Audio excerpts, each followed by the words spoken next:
I've done a lot of shorts on how to lap valves or rebuild a head, primarily small engines. I will be working on an LS behind me. I don't know if you can see it. Just being lazy right now. But keep it down! Talking over you. So anyway, I just finished cleaning the surface of this head. All right, we're not looking to make it look like it was sandblasted and acid dipped and etched and washed and all that fun nonsense. This is just a parts washer, simple parts washer over there with a compound that's, you know, eats through my gloves. So that's definitely aggressive enough.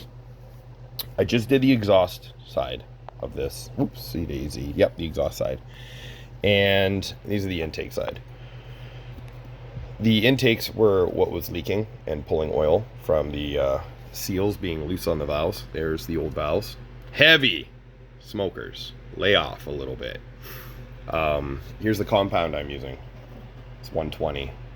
It's pretty much grease and sand. I've done a lot of short videos on this. I'm just going to do a slightly longer. I said quiet!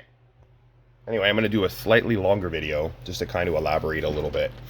The motor still needs to be cleaned up. As you can see, I just have it soaking with some seafoam garbage up here so I don't have to be abrasive and aggressive with cleaning the top of the pistons. The cylinders are in pretty good shape. Don't have as much cross hatching as I would like to see in there, but I already did a compression test on this motor beforehand and it was boom, you know what I mean? Top fuel dragster stuff. Nope. But it had great compression. So to disassemble these, you can do it all by hand, right? I'm not going to flip this over because I'll lose these valves. So I'm going to go ahead and flip these over before I can lose these valves. And you're going to pop your seals off after you replace or actually remove your springs. They're very easy to do. You just do them by hand. They're slotted. I don't know if you can see that. I said slotted. And you're going to move them over to where the cutout is, and they'll just easily pop off. Now, if you don't know this much about doing this, then perhaps you might not want to do your own head. But if you want to take a gander or a shot at it, by all means, you know, go ahead. You're only going to break your own stuff, I guess. And failing is learning. That's how most of us get to where we are now. So, anywho's, you're going to disassemble them. You're going to take the seals off. If your seals are fine, then, you know, on your own budget, feel free to leave them on. They go right on top of the valve seats. Right there, those guys that are pressed in there. No, it's not the stems. Not that guy. Oh, he's got me beat. But yeah, so right beside it, you're gonna clip them on there, but you're gonna do that after you've already lapped these. So again, take this compound, you're gonna put it on the valve edge. You can see here where it's, you know, shiny, or depending on, we get a good look at it, actually will be shiny but somewhat dull, like in there. See how it's got a dull edge, matches the same angle. You know what I mean? You're doing a lot of that. Don't use a drill. I've seen guys use drills. We're not like in it to win it. You know what I mean? See who can do it faster. You just want nice, small amount of pressure, and you're gonna lap them. Oop, too small. Normal. Anyway, oh, you son of a... Yeah, so it's gonna grab on you. Yep. Okay. Plan B. And yep, there we go. Okay. See how I got a little action there? You know, and then you're gonna spin it. Hear that? Hear that horrible sound? Right? You're gonna do that, and eventually that'll clear up. It'll smooth out. You will no longer hear that grinding sound. And then you're gonna pick it up, reseat it again, and spin it again. You're gonna do it like way more gooder than I'm doing it right now, because I'm trying to do it one-handed and in my left hand. You know, it's not very coordinated.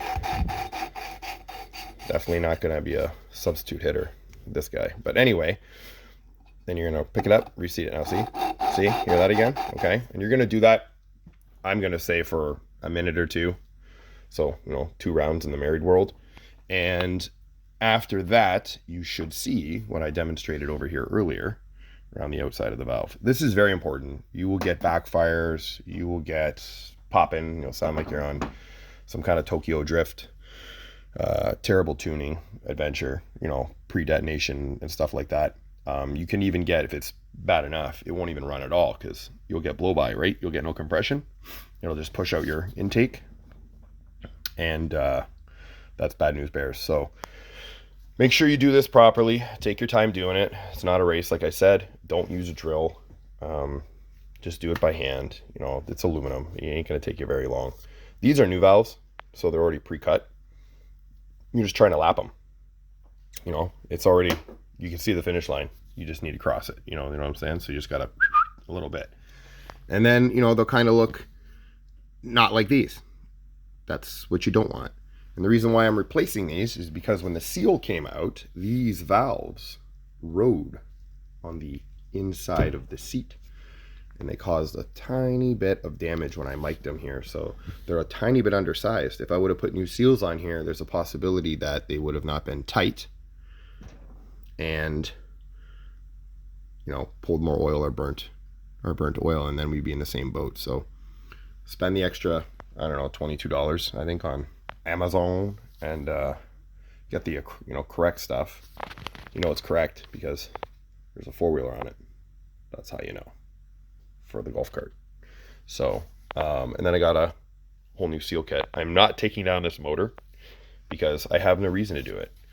In a perfect world, with someone who wants to spend extra money for me to do so, I would, but there is no bottom end noise. There was no knocking. I heard this run not very long because it was burning more oil than gas.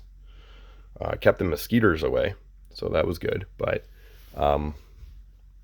ultimately, that would be kind of a waste of money. So, and then new timing belt for all the HPs this thing puts out. All, I think, 9 horsepower. This is a 295, Robin 9 295. Not a bad motor.